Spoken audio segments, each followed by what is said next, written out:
उपचुनाव को लेकर पहले अगर हम देखें तो कांग्रेस बहुत ही ज्यादा अति उत्साहित और आत्मविश्वास से भरपूर दिख रही थी। लेकिन पूरे उपचुनाव में जो भी चुनाव का प्रचार प्रसार हुआ उसे कांग्रेस बिल्कुल शिथिल दिखाई दी। क्या रहे इसके कारण, क्या रही वो बड़ी वजह जिसके कारण कांग्रेस से ये सब जो एक्सपेक्ट नहीं किया जा रहा था वो भी हो रहा है? क्या रहे वो सारे के सारे कारण बताएंगे आपको सब कुछ डिटेल में इस वीडियो में, इसलिए बने रहेगा आखिर तक हमारे साथ। नमस्कार, मैं हूं चेतना शर्मा। आप देखना शुरू कर चुके हैं संवाद भारत का, भारत के लिए। और इस मुद्दे पर बातचीत करने के लिए मेरे साथ आज स्टूडियो में मौजूद है मालवीय नगर से बीजेपी कार्यकर्ता सरिता मित्तल जी। मैम, आपका बहुत बहुत स्वागत है। बहुत बहुत धन्यवाद। मैम, ये जानना चाहूंगी मैं कि अगर हम इतिहास में देखें तो राजस्थान के उपचुनावों का इतिहास बड़ा ही दिलचस्प रहा है। कांग्रेस हमेशा उसमें हावी रही है। लेकिन इस बार के जो उपचुनाव देखे जा रहे हैं, प्रचार प्रसार के तरीके देखे जा रहे हैं, नेताओं का आक्रामक रवैया देखा जा रहा है, उसमें कांग्रेस ने बिल्कुल दिलचस्पी नहीं दिखाई। आपको क्या लगता है, क्या उन्होंने समय से पहले ही हार मान ली है? देखिए, जब उपचुनाव की तारीख घोषित हुई थी, उस समय कांग्रेस वालों को लग रहा था कि हम तो जीते हुए हैं और उनको मतलब ओवर कॉन्फिडेंट थे कि हम जीते हुए हैं और ये 7 सीट तो हम जीत ही जाएंगे। लेकिन जो हरियाणा चुनाव हुए उसमें जो अंडर करंट था, भाई हरियाणा चुनाव से उन्होंने बहुत बड़ा सबक लिया है। हरियाणा चुनाव जब हुए विधानसभा के, तो सबको यही लग रहा था कि कांग्रेस आएगी। लेकिन जो बीजेपी भारी बहुमत से वहां जीती है, तो उससे कांग्रेसियों को ये सबक मिला है कि अंडर करंट नाम की भी कोई चीज है और बीजेपी को हराना बहुत मुश्किल है। जी, आपको क्या लगता है कि इन 7 में से बीजेपी कितनी सीटें अपने पाले में कर सकती है? 5 सीट तो है ही है और जो इस समय माहौल हो रहा है वो बीजेपी का है। और जो दौसा में पानी लाने की चाहे समस्या हो, पानी को जो लेकर आए हैं और इन 1 साल के अंदर जो भजन सरकार ने जो काम किया है और उस कांग्रेसियों को तो बीजेपी वाले क्या हराएंगे, उनको तो कांग्रेसी खुद ही हरा देंगे। जी। आप देखो कि वो थोड़ा सा ये सोच रहे हैं कि लोकसभा चुनाव में हमने कुछ ज्यादा सीटें ले ली हैं तो विधानसभा के उपचुनाव भी हम जीत जाएंगे।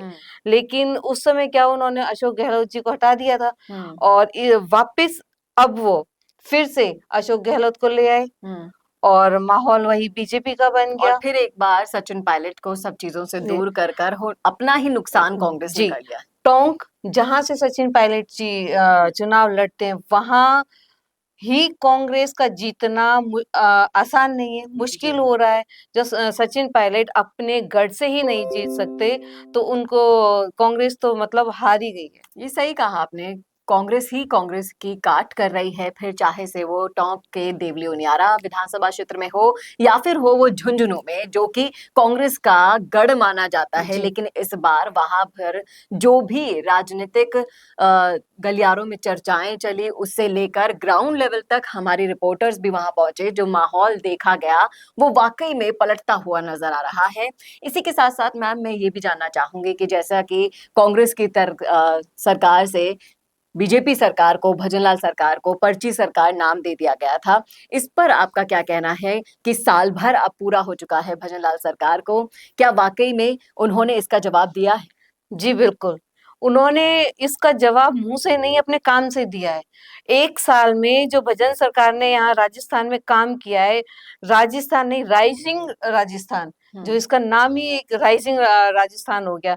अभी तक जितनी भी सरकारें आई हैं वो अपने कार्यकाल के अंत में इन्वेस्टर लाते हैं और भजन सरकार ने तो अपने शुरुआत में इन्वेस्ट किया है। जी, ये बिल्कुल सही कहा आपने। और ये जो सबसे बड़ा परिवर्तन आपने बताया है वो बिल्कुल सही है, क्योंकि अमूमन सरकारें अपने लास्ट टेन्योर में ये काम करती है जिससे वोट हासिल किए जा सके, और वो मंशा भजनलाल सरकार की बिल्कुल नहीं है। इसलिए उन्होंने साल भर के अंदर वही काम किए हैं जिससे राजस्थान को फायदा हो। अब देखना बाकी में दिलचस्प होगा कि उपचुनाव के नतीजे किस तरीके से किस तरफ मुड़ते हैं और इस उपचुनाव के राजनीतिक सफर का ओट किस तरफ करवट लेगा। ये सब नतीजों के दिन पता चल जाएगा। लेकिन आप जरूर बता दीजिएगा कि इस मुद्दे पर आपकी क्या है राय। मैम, बहुत बहुत शुक्रिया हमसे जुड़ने के लिए, इन मुद्दों पर आपकी राय रखने के लिए। कैसा लगा वीडियो बताना ना भूलेगा, और ऐसे वीडियोस के लिए देखते रहिए संवाद भारत का, भारत के लिए। नमस्कार। बोरिंग वीडियोस को नेक्स्ट लेवल पे ले जाना चाहते हो, लेकिन कैसे? कंफ्यूज मत हो। MIMS presenting certificate course in video editing. यहाँ सीखो प्रो एडिटिंग के सब सीक्रेट्स, ट्रांजैक्शन से लेकर इफेक्ट्स तक, चाहे YouTube वीडियोस हो या Instagram रील्स। इस कोर्स के बाद तुम्हारे वीडियोस बनेंगे टोटल शो स्टॉपर।